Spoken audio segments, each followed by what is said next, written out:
In occasione del recentissimo annuncio a sorpresa dell'Ace Attorney Apollo Justice Trilogy che arriverà nel 24 su tutte le console, ho pensato di realizzare questo video per aiutare i fan che sentono per la prima volta questo nome a comprendere l'universo della saga. Prima di iniziare, come sempre, potete supportarmi con semplici azioni come lasciare un mi piace o iscrivendovi al canale se siete nuovi.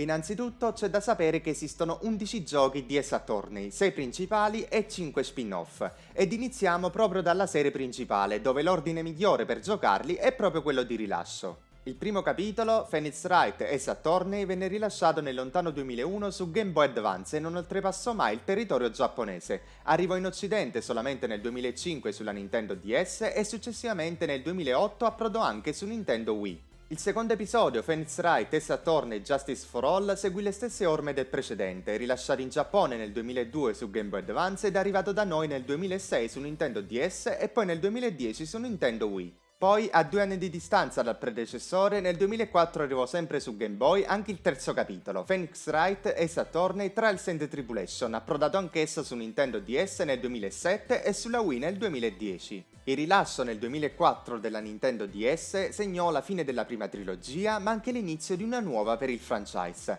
Infatti, su tale console venne rilasciato nel 2007 Apollo Justice Ace Attorney, ripubblicato 10 anni più tardi anche per 3DS. Da notare che mentre fino a questo titolo esistevano edizioni fisiche al di fuori del Giappone, i due capitoli dopo di esso non ne hanno mai ricevuta una ed in occidente erano ottenibili solamente in digitale. Sto parlando di Phoenix Wright Ace Attorney Dual Destinies, quinto episodio della saga che risale al 2013, e Phoenix Wright Ace Attorney Spirit of Justice, pubblicato 3 anni più tardi nel 2016, entrambi per Nintendo 3DS. E l'Apollo Justice Ace Attorney Trilogy, annunciata pochi giorni fa, riproporrà esattamente queste ultime 3 opere con la grafica aggiornata in HD. Se non li avete mai avuti per Nintendo 3DS, dal momento che gli shop sono stati chiusi e che gli ultimi 2 erano acquistabili esclusivamente in digitale da noi in occidente, questa trilogia è l'unica soluzione possibile per recuperarli. Passiamo adesso ai 5 spin-off che si dividono a loro volta in 3 serie. La prima è l'Ace Attorney Investigation, che conta 2 episodi che si collocano cronologicamente tra il terzo e quarto episodio della saga, quindi tra Trials and Tribulation ed Apollo Justice. La seconda serie di spin-off si chiama invece The Great Ace Attorney, anche questa costituita da 2 episodi, Adventures e Resolve. Infine abbiamo il crossover con la famosa serie di Level 5 chiamata Professor Layton vs Phoenix Wright Ace Attorney, di cui ho discusso dettagliatamente nel mio video dedicato alla timeline del Professor Layton, che potete trovare linkato in descrizione. Teoricamente questi sono tutti i giochi esistenti di Ace Attorney, ma per completezza vale la pena di menzionare le 2 riproposizioni che raccolgono in un'unica produzione vari capitoli della saga.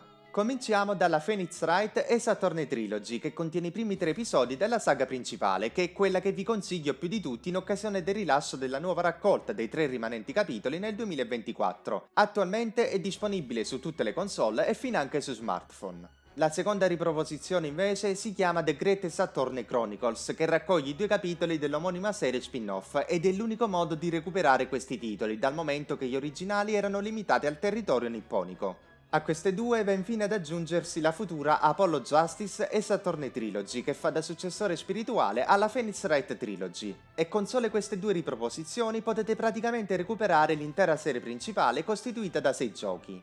Perfetto, per questa guida sull'intera saga di Ace Attorney era tutto. Se avete altre informazioni da aggiungere fatelo pure qui sotto nei commenti. Se gradite questo tipo di contenuti e volete rimanere sempre aggiornati sulle ultime novità del mondo Nintendo, potete seguirmi su tutti i miei social con i link in descrizione. Nel primo commento trovate anche il link al mio canale Telegram, dove vi segnalo le migliori offerte dei videogiochi e potete al contempo supportarmi gratuitamente. In sovrimpressione potete vedere altri miei contenuti. In attesa del mio prossimo video, ciao e buon gaming a tutti!